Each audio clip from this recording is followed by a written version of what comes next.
The Way of Peace by James Allen. Chapter 1. The Power of Meditation. Spiritual meditation is the pathway to divinity. It is a mystic ladder which reaches from earth to heaven, from error to truth, from pain to peace. Every saint has climbed it, every sinner must sooner or later come to it, and every weary pilgrim that turns his back upon self and the world, and sets his face resolutely toward the Father's home, must plant his feet upon its golden rounds. Without its aid, you cannot grow into the divine state, the divine likeness, the divine peace, and the fadeless glories and unpolluting joys of truth will remain hidden from you. Meditation is the intense dwelling, in thought, upon an idea or theme, with the object of thoroughly comprehending it. And whatsoever you constantly meditate upon, you will not only come to understand, but will grow more and more into its likeness, for it will become incorporated into your very being, will become, in fact, your very self. If, therefore, you constantly dwell upon that which is selfish and debasing, you will ultimately become selfish and debased. If you ceaselessly think upon that which is pure and unselfish, you will surely become pure and unselfish. Tell me what that is upon which you most frequently and intensely think, that to which, in your silent hours, your soul most naturally turns, and I will tell you to what place of pain or peace you are traveling, and whether you are growing into the likeness of the divine or the bestial. There is an unavoidable tendency to become literally the embodiment of that quality upon which one most constantly thinks.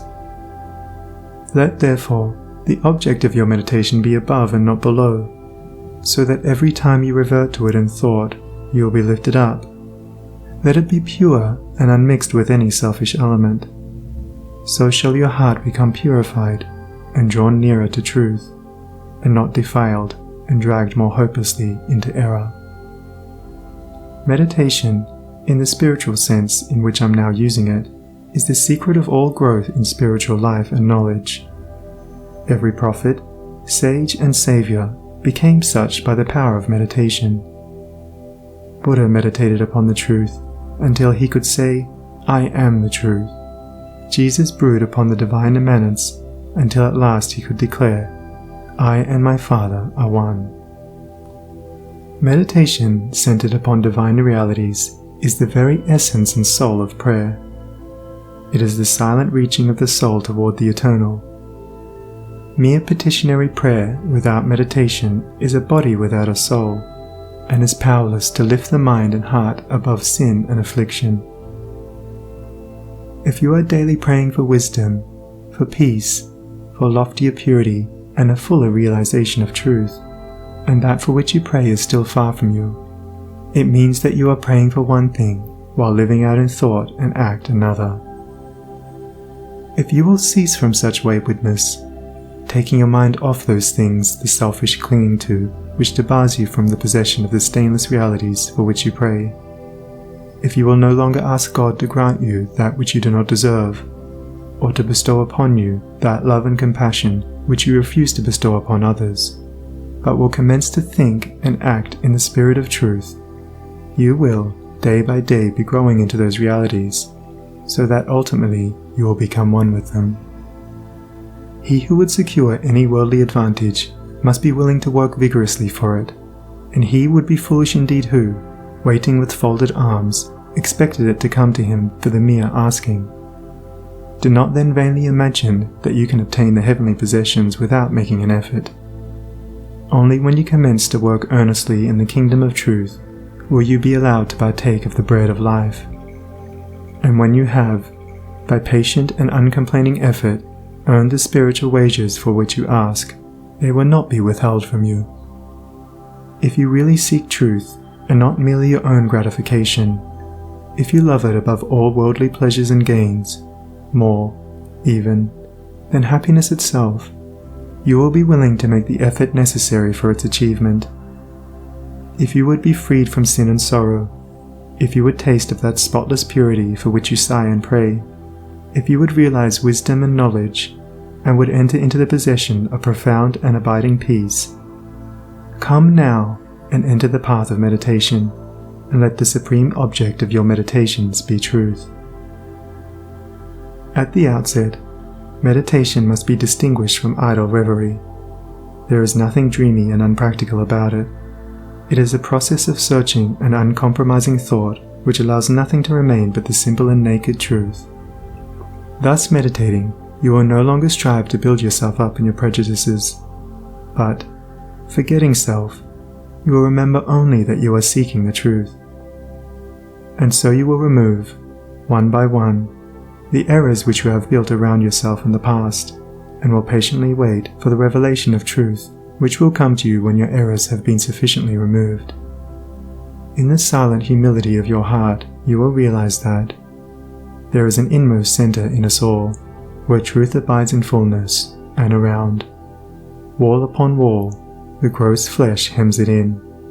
This perfect, clear perception which is truth, a baffling and perverting carnal mesh blinds it, and makes all error, and to know, rather consists in opening out a way whence the imprisoned splendor may escape, than in effecting entry for a light supposed to be without. Select some portion of the day in which to meditate, and keep that period sacred to your purpose. The best time is the very early morning, when the spirit of repose is upon everything. All natural conditions will then be in your favor. The passions, after the long bodily fast of the night, will be subdued. The excitements and worries of the previous day will have died away, and the mind, strong and yet restful, will be receptive to spiritual instruction. Indeed, one of the first efforts you will be called upon to make will be to shake off lethargy and indulgence.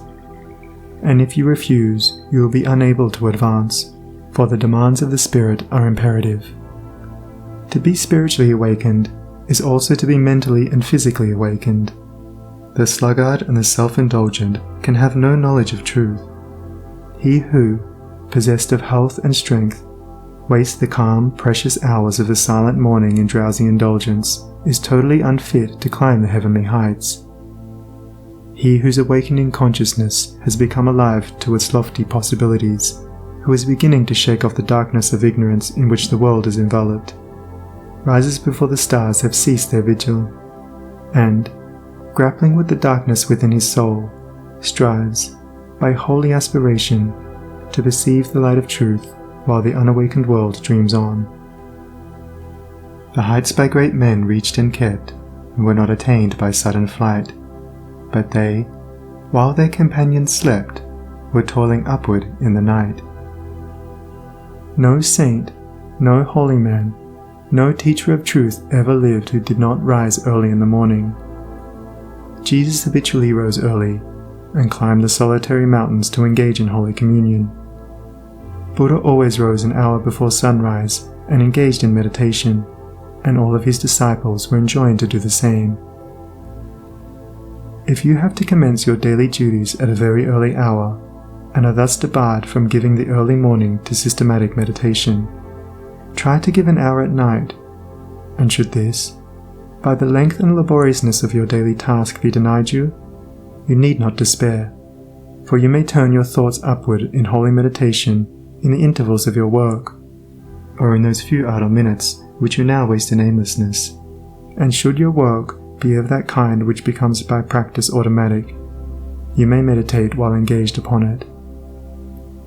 That eminent Christian saint and philosopher, Jacob Boehme, realized his vast knowledge of divine things whilst working long hours as a shoemaker.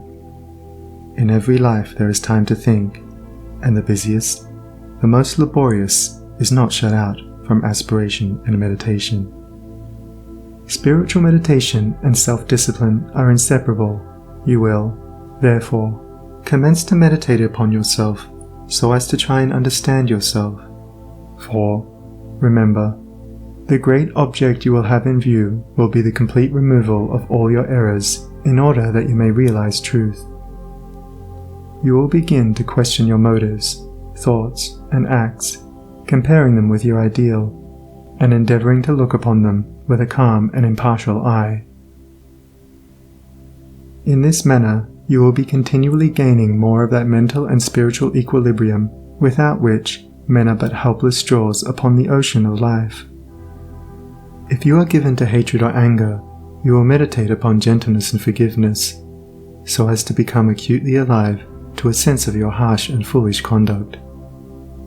You will then begin to dwell in thoughts of love, of gentleness, of abounding forgiveness, and as you overcome the lower by the higher, there will gradually, silently steal into your heart a knowledge of the divine law of love, with an understanding of its bearing upon all the intricacies of life and conduct.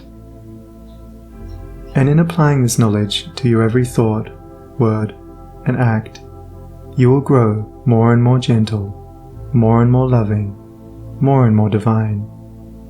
And thus with every error, every selfish desire, every human weakness, by the power of meditation is it overcome, and as each sin, each error is thrust out, a fuller and clearer measure of the light of truth illumes the pilgrim's soul. Thus meditating, you will be ceaselessly fortifying yourself against your only real enemy, your selfish, perishable self, and will be establishing yourself more and more firmly in the divine and imperishable self that is inseparable from truth. The direct outcome of your meditations will be a calm, spiritual strength which will be your stay and resting place in the struggle of life. Great is the overcoming power of holy thought, and the strength and knowledge gained in the hour of silent meditation will enrich the soul with saving remembrance in the hour of strife, of sorrow, or of temptation, as, by the power of meditation you grow in wisdom, you will relinquish, more and more, your selfish desires which are fickle, impermanent, and productive of sorrow and pain, and will take your stand, with increasing steadfastness and trust, upon unchangeable principles, and will realize heavenly rest. The use of meditation is the acquirement of a knowledge of eternal principles, and the power which results from meditation is the ability to rest upon and trust those principles, and so become one with the eternal. The end of meditation is, therefore, direct knowledge of truth, God, and the realization of divine and profound peace. Let your meditations take their rise from the ethical ground which you now occupy. Remember that you are to grow into truth by steady perseverance. If you are an Orthodox Christian, meditate ceaselessly upon the spotless purity and divine excellence of the character of Jesus, and apply his every precept to your inner life and outward conduct, as to approximate more and more toward his perfection. Do not be as those religious ones who, refusing to meditate upon the law of truth and to put into practice the precepts given to them by their master, are content to formally worship, to cling to their particular creeds, and to continue in the ceaseless round of sin and suffering. Strive to rise, by the power of meditation, above all selfish clinging to partial gods or party creeds, above dead formalities and lifeless ignorance, thus walking the highway of wisdom, with mind fixed upon the spotless truth. You shall know no halting place short of the realization of truth. He who earnestly meditates first perceives the truth, as it were, afar off, and then realizes it by daily practice. It is only the doer of the word of truth that can know the doctrine of truth, for though by pure thought the truth is perceived, it is only actualized by practice. Said the divine Gautama, the Buddha, "He who gives himself up to vanity and does not give himself up to meditation, forgetting the real aim of life and grasping at pleasure, will in time envy him who has exerted himself in meditation." And he instructed his disciples in the following 5 great meditations. The first meditation is the meditation of love, in which you so adjust your heart that you long for the weal and welfare of all beings, including the happiness of your enemies. The second meditation is the meditation of pity, in which you think of all beings in distress, vividly representing in your imagination their sorrows and anxieties, as to arouse a deep compassion for them in your soul. The third meditation is the meditation of joy, in which you think of the prosperity of others and rejoice with their rejoicings. The fourth meditation is the meditation of impurity, in which you consider the evil consequences of corruption, the effects of sin and diseases, how trivial often the pleasure of the moment, and how fatal its consequences. The fifth meditation is the meditation on serenity, in which you rise above love and hate, tyranny and oppression, wealth and want, and regard your own fate with impartial calmness and perfect tranquility. By engaging in these meditations, the disciples of the Buddha arrived at a knowledge of the truth. But whether you engage in these particular meditations or not matters little, so long as your object is truth, so long as you hunger and thirst for that righteousness which is a holy heart and a blameless life.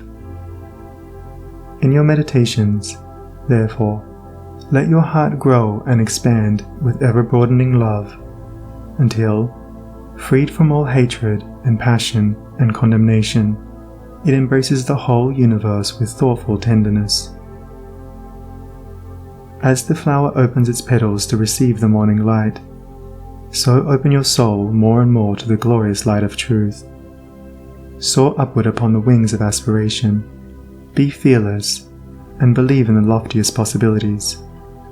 Believe that a life of absolute meekness is possible. Believe that a life of stainless purity is possible. Believe that a life of perfect holiness is possible. Believe that the realization of the highest truth is possible. He who so believes climbs rapidly the heavenly hills, whilst the unbelievers continue to grope darkly and painfully in the fog-bound valleys. So believing, so aspiring, so meditating, divinely sweet and beautiful will be your spiritual experiences, and glorious the revelations that will enrapture your inward vision. As you realize the divine love, the divine justice, the divine purity, the perfect law of good or God, great will be your bliss and deep your peace. Old things will pass away, and all things will become new. The veil of the material universe, so dense and impenetrable to the eye of error, so thin and gauzy to the eye of truth, will be lifted, and the spiritual universe will be revealed. Time will cease, and you will live only in eternity. Change and mortality will no longer cause you anxiety and sorrow, for you will become established in the unchangeable, and will dwell in the very heart of immortality. Star of Wisdom, star that of the birth of Vishnu, birth of Krishna, Buddha, Jesus, told the wise ones, heavenward looking, waiting, watching for thy gleaming, in the darkness of the night time, in the starless gloom of midnight, shining herald of the coming of the kingdom of the righteous, teller of the mystic story, of the lowly birth of Godhead, in the stable of the passions, in the manger of the mind-soul, silent singer of the secret, of compassion deep and holy, to the heart with sorrow burdened, to the soul with waiting weary, star of all-surpassing brightness, thou again dost deck the midnight, thou again dost cheer the wise ones, watching in the creedal darkness, weary of the endless battle with the grinding blades of error, tired of lifeless, useless idols, of the dead forms of religions, spent with watching for thy shining. Thou hast ended their despairing. Thou hast lightened up their pathway. Thou hast brought again the old truths to the hearts of all thy watchers. To the souls of them that love thee, thou dost speak of joy and gladness, of the peace that comes of sorrow. Blessed are they that can see thee, weary wanderers in the night time. Blessed they who feel the throbbing, in their bosoms feel the pulsing, of a deep love stirred within them by the great power of thy shining. Let us learn thy lesson truly, learn it faithfully and humbly. Learn it meekly, wisely, gladly. Ancient star of holy Vishnu, light of Krishna, Buddha, Jesus. End of Chapter 1. Recording by Sonnie Abdalla.